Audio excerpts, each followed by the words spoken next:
हमने आपको सुबह सवेरे ही खबर बताई थी कि नीतीश कुमार बंगाल यात्रा पर जा रहे हैं। वहाँ उनकी ममता बनर्जी से मुलाकात होगी और ममता बनर्जी से जो बात होगी उसके लिए पहले से ही एजेंडा तय है।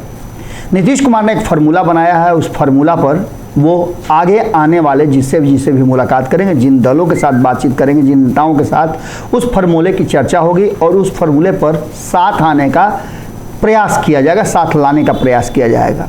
लेकिन सबसे बड़ी बात यह है कि नीतीश कुमार और तेजस्वी यादव जितना कदम आगे बढ़ा रहे हैं, भारतीय जनता पार्टी उनका पीछा करने से बाज नहीं आ रही है। यही नहीं, वो जहां भी जा रहे हैं उससे पहले भारतीय जनता पार्टी अपना जाल बिछा करके तैयार हो जा रही है। आपको याद होगा कि जब नीतीश कुमार दिल्ली जाने का कार्यक्रम बनाए थे, उसके ठीक पहले 2-3 बड़ी घटनाएं हुई थी। पहली घटना तो ये हुई थी कि राहुल गांधी की सदस्यता समाप्त हुई थी, उन्हें सजा मिली थी। दूसरी घटना, जैसे ही नीतीश कुमार दिल्ली पहुंचे, अरविंद केजरीवाल को सीबीआई ने बुला लिया और उनसे पूछताछ जारी हो गई।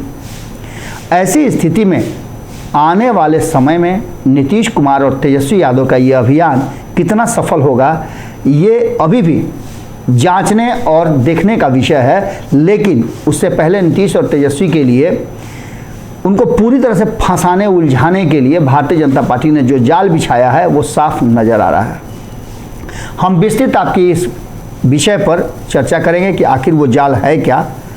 गेम समझिए में हम आपको एक एक पॉइंट बताएंगे। लेकिन उससे पहले हम आपको बता दें कि सीट बंटवारे का फॉर्मूला जो है वो हम लगातार चर्चा कर रहे हैं। उसमें ये बातें अब निकल करके सामने आई है कि भारतीय जनता पार्टी ने सीट शेयरिंग का फॉर्मूला तय कर लिया है।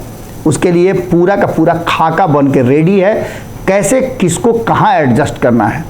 आपको बता दें कि किसी को भी छोड़ने वाली भारतीय जनता पार्टी नहीं है जो नीतीश कुमार को 1% से आधा % भी डैमेज कर सके।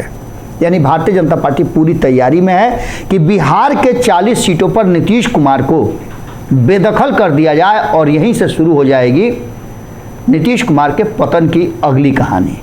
और वहीं से शुरू हो जाएगी तेजस्वी यादव की भी कहानी, क्योंकि 7 दलों का दावा करने वाले नीतीश कुमार ये दावा नहीं कर सकते हैं कि उनके साथ जो दल हैं वो एक साथ रहेंगे। हालांकि दावा कोई नहीं कर सकता है, लेकिन भारतीय जनता पार्टी ने जो जाल बिछाया है उसमें नीतीश तेजस्वी का फंसना तो लगभग तय माना जा रहा है, जो दावे भारतीय जनता पार्टी कर रही है। लेकिन उसके साथ साथ कई लोग छटक करके इस खेमे में आने के लिए लिस्ट में नाम लिखवा चुके हैं। आरसीपी सिंह, इसके अलावा उपेंद्र कुशवाहा, इसके अलावा चिराग पासवान, पशुपति कुमार पारस, लिस्ट लंबी होती जा रही है। मुकेश सहनी, जीतन राम मांझी, पृथ्वी माली, इसके अलावा विद्यापति चंद्रवंशी, अभी और भी नाम हैं। ये कई नाम हो सकते हैं। तीसरा मोर्चा बनाने की जो तैयारी चल रही थी, उसके सभी नेता अगर एनडीए का हिस्सा हो जाए, और जिस समय अटल आडवाणी का एनडीए था, उस तरह से एक बड़े कई दलों के समूह का अगर एनडीए बन जाए तो कोई बड़ी बात नहीं होगी। देश भर में, सिर्फ बिहार की बात हम नहीं कर रहे हैं, बिहार में तो भारतीय जनता पार्टी का पूरा फोकस है ही, लेकिन भारतीय जनता पार्टी का सबसे बड़ा फोकस जो है वो देश के अलग अलग राज्यों में है। जहाँ जहाँ नीतीश कुमार जा करके वहाँ की बड़ी पार्टियों से समझौता कर रहे हैं, वहीं भारतीय जनता पार्टी वहाँ की छोटी पार्टियों से और खास करके वहाँ बड़ी पार्टियों से भी संपर्क करने में लगी हुई है और अपने खेमे में लाने का प्रयास शुरू कर चुकी है। नीतीश कुमार ने कहा था कि 100 सीटों पे भारतीय जनता पार्टी को रोक देंगे, लेकिन उस मुहिम में अभी नीतीश कुमार को बहुत सारे हर्डल पार करने हैं। लेकिन भारतीय जनता पार्टी ने उनके जाने से पहले वहाँ जाल बिछा दिया है। अब देखना दिलचस्प होगा कि जब 25 तारीख को नीतीश कुमार ममता बनर्जी से मिलते हैं तो ममता बनर्जी का रिएक्शन क्या होता है।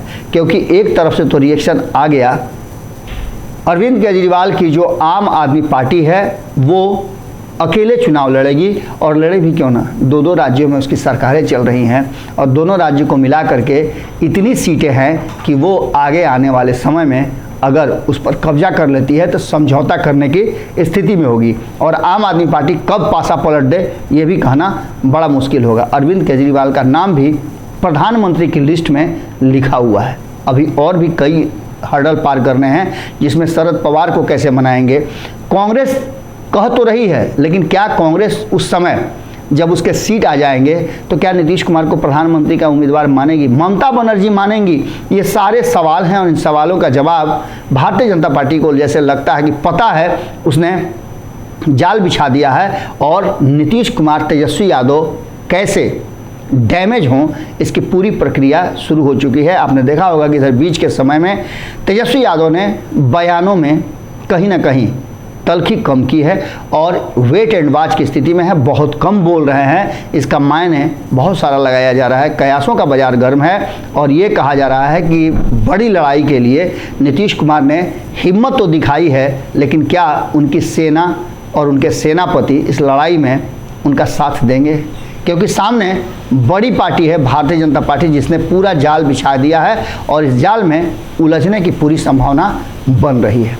जुड़े रहिए भारत लाइव के साथ, अगली खबर में जल्दी ही मुलाकात होगी। अगर ये वीडियो पसंद आई और वह बिहार के राजनीति और बिहारियत से सरोकार रखेनी तो सब्सक्राइब बटन दबा के चैनल के सब्सक्राइब कर ली।